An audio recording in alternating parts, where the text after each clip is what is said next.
All right. So one of the applications. So I work at Sidecar. And one of the applications we have basically does a bunch of ETL. It accepts an incoming data feed and then spits it out, kind of fans it out to a bunch of different providers. So we take a client's catalog and we send it, transform it, send it to Google, Facebook, Bing, all these different providers.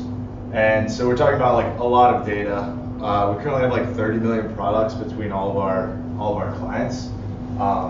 And then they can each have like up to, one of our clients has like 70 feeds that we have to send their catalog out to.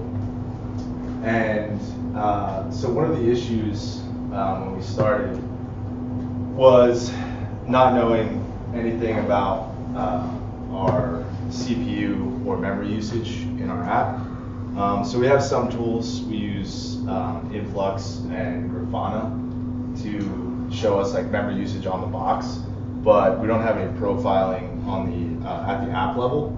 So obviously you can use the built-in tools that Go comes with. I'm guessing, raise of hands, how many people have used the profiling Go? So for those of you not familiar, it's all command line stuff. It's not pretty, but it's still definitely useful. And I was on Reddit on our Golang, and I saw a little ad for this tool called StackImpact, and basically StackImpact is a visual profiler for your code. So in order to use StackImpact, one of the really cool things is how simple it was to set up. So in our code, the only configuration is this right here. So you create a new StackImpact agent and just say, here's my key and this is the app that I want to profile. This is the app name. And then from there, run it. So I ran some of our bigger feeds through it just to get an idea of where we were using memory, where we were using CPU, any bottlenecks that we have, and it spits it out in this nice interface for you. So you can start at CPU here. So on the right, you can see this is the total percentage of the application's CPU during the execution time. So up here, you can see different runs for different feeds that I was running. And you can click on any point in time and it'll change the metrics to show you for that data point. So for example, for this most recent run that we have, it shows you the file and the function name. And for anything, I don't know how exactly the metric is determined, but for anything that's like over a certain percentage of the total CPU time, it'll let you drill into it, assuming that it's not all the way down the tree. So you have your caller, do transformation. It calls another function, map product. You still get the breakdown of total percentage on the right of that other call. And you can drill in, you see, okay, it's in the resolver. So it's all the way down to the text transformer, so that's about 10% of the CPU time. Drill further, I'll just skip all this stuff, and then, oh, okay, we get down to Go's beautiful regular expression package, which is known to be somewhat CPU intensive, a little bit slower, but so when we get to here, obviously there's not much we can do. We're not gonna build like a bunch of cases by hand as opposed to using regular expressions. But one of the biggest helps this has been is regarding memory usage. So over here, I was on CPU, switched to memory, and with memory usage, so we have we do everything in Amazon. So we have all of these applications. Right now, this application runs on a T2 Medium, which only has 4 gigs of RAM. So when we're talking about processing feeds that have, one of our clients has like 4 million products. You can imagine that if you have any memory leaks at all, you could be pretty screwed pretty fast. So now on the right, it'll show you the total amount of memory used by a given tree in the code. So this is 58 megabytes used by, again, this do transformation map product, and obviously you can drill down into all of these. And so this one, I wanted to pull this one up. This is an interesting one. So here we see, okay, at line 581 in main.go, it's calling this runtime.mapAssign, and that's taking 23 megabytes of memory. So we can flip back to our code, as long as I haven't changed it since then. And we will see, okay, so line 581 right here. So, simple case, we were basically saying, at this position in this out product map, we are setting it to the value of whatever was transformed through the whole process. And so it's really useful in cases like this. So I know if I drill down into this one more time, it's going to tell me that most of it was spent in runtime.hashGrow, which obviously means that as you add an element, it's got to increase the hash map size. So this is an interesting case where something that's super simple, that could just be like literally adding over here when we are making this map, something as simple as adding a predefined length here might save us 60 megabytes, and this is over the course of just one feed. So it's kind of interesting that how this stuff can save you some serious like headache down the line. That's user friendly. I mean, it's.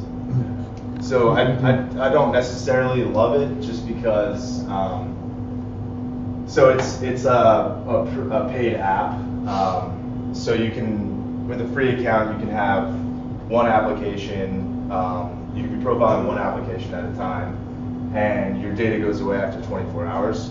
But I think that even with, I've only been doing Go for like a year now. But with the knowledge that I have, I think that this would be kind of a cool project to make open source if people are interested in spending some time and kind of figuring out how like the profiling tools work in Go. It could be pretty cool to try and make something like this open source. So I don't know too much about it with this free account, but if you guys have any questions, I haven't really explored the network. Any of these, we definitely use a lot of channels. We don't have too many locks, like utexes or anything. But in here, I guess you can see. So this is the channel. This is the channel wait time. So this looks like that was waiting for 46 seconds. Hopefully that's 0.46 seconds, because that wouldn't be great. But yeah, so so the way that this application works, it downloads a feed from S3, and it has a buf.io scanner that's just constantly reading from this file and sending it off to a pool of like 10 different workers that are doing that transformation. So we kind of have 10 workers that are hooked up to the end of this like queue, this channel that's getting all of the text from the file. So so that's where these wait times are coming from. We have a worker pool listening to the initial file, and then once it does the transformation, there's another process that happens. That's also waiting at the end of that queue. So yeah, but I really haven't. We don't have any HTTP handlers or no database stuff in here. So that's basically all I've got, CPU and memory. But I thought it was pretty cool, and could definitely save you guys some headache in the future if you ever want to give it a shot. But that's all I've got. Got any questions? Yeah, so what about pricing? Because I remember, like, it's still there, like, there's New Relic that's kind of like this, but as you grow, New Relic kind of becomes your business. Yeah, I remember we actually evaluated New Relic here at some point, I think, and it was like it got super expensive, like $100 a node a month or something. They don't have like this that. level of detail. Yeah, I Yeah, use that's it every helpful. day. This is handy, you know, because doing this profiling manually is tricky, especially if you have a big problem, right? And you need like that level of scalability where it's a metrics, it's a metrics thing. So, you know, to go into the open source thing, if you can start by using a log, just a log to Elasticsearch, you know, where in your code just instrument to capture the points you want. But that's the trick. You have to put those points in there. Right. The beauty of this is like you can find things that you really wouldn't have discovered. But in benchmarking, you should be able to see the same thing. So it takes a lot more work. This is definitely easier to like pop into and just browse around than just the normal profiling stuff. Yeah, especially if you're not doing something where you have like 10 different apps communicating and you need to see how all of them are interacting and see where the bottleneck is. You just have one app or a few that are working together, and you only need to see one at a time. It's pretty useful. So this is the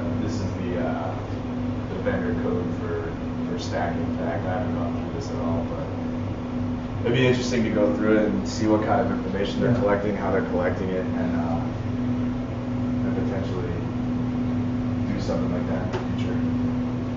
It's just using like the runtime stuff, right? I'm guessing it's just using the internals. Just setting it to like HTTP or something. Yeah. But yeah, I mean, I guess $15. So one application for $15 a month. Oh man, Yeah, I mean, depending on how much profiling you're doing. how many lunches would you miss if you didn't have it, right? So like, That's a today. good price. I was working on a new feature for this today, and we had some unbound memory growth in our dev VPC that we have set up in Amazon. Couldn't figure out what's going on, and eventually pinned it down. Sweet. With this. So, you guys got any other questions? Cool. Thanks.